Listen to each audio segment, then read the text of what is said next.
ஸ்ரீ குருப்யோ நமஹ.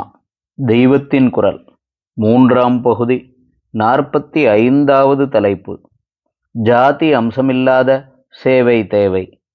நான் சொன்ன அநேக பரோபகார பணிகளுக்கு பணம் வேண்டும், உழைப்பு வேண்டும். அதோடு மத சம்பந்தமான விஷயம் தெரிந்தவர்கள் வேண்டும். அவர்கள் தங்களுக்கு தெரிந்ததை மற்றவர்களுக்கு எடுத்துச் சொல்ல வேண்டும். பஜனை பண்ண தெரிந்தவர்கள் மற்றவர்களையும் கூட்டி பகவன் நாமாவை பாட பண்ண வேண்டும். இப்போது ஊருக்கு ஊர், பேட்டைக்கு பேட்டை பஜனை கோஷ்டி இருக்கிறது.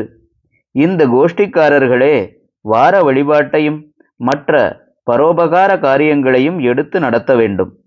ஸ்ரத்தையாக உழைக்கக்கூடியவர்கள், பண விஷயத்தில் நாணயமாக இருக்கக்கூடியவர்கள், இவர்கள் சுத்தமானவர்கள் என்று சமூகத்துக்கு நம்பகமாக இருக்கிறவர்கள் ஒரு 10 பேர் அங்கங்கே சேர்ந்து விட்டால் போதும். ஊர் உலகத்தில் ஒரு குறைவில்லாமல் பொதுநலக் காரியங்கள் ஜாம் ஜாம் என்று நடந்துவிடும். பணியில் சேர்கிறவர்கள், பணியால் பயனடைகிறவர்கள், இரண்டிலும் ஜாதி என்ற அம்சமே இருக்கக்கூடாது. பணக்காரன், ஏழை, படித்தவன், படிக்காதவன் எல்லோரும் ஒன்று சேர்ந்து செய்கிற முறையில் இது ஒன்றிலாவது நேராகவோ மறைமுகமாகவோ கம்யூனல் ரெப்ரசன்டேஷன், ஜாதிவாரி பிரதிநிதித்துவம் இல்லாமல் காரியம் நடக்க வேண்டும். ஜாதிகளையெல்லாம் ஒன்றாக்க வேண்டும் என்று ஆரம்பித்தால்தான் சண்டை ஜாஸ்தியாகிறது.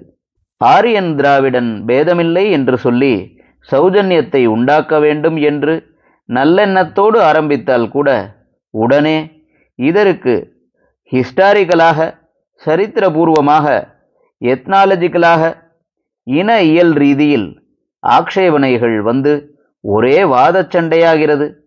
ஆனதால் வாதத்தால் ஒற்றுமையை ஸ்தாபிக்க எத்தனம் செய்யாமல் ஒற்றுமைக்காக பாடுபடுகிறோம் என்று கூட இல்லாமல் இப்படி பல பொது காரியங்களை எடுத்து போட்டுக்கொண்டு எல்லோரும் சேர்ந்து அவற்றை செய்தாலே தன்னால் ஒற்றுமையும் அன்பும் சௌஜன்யமும் உண்டாகிவிடும்.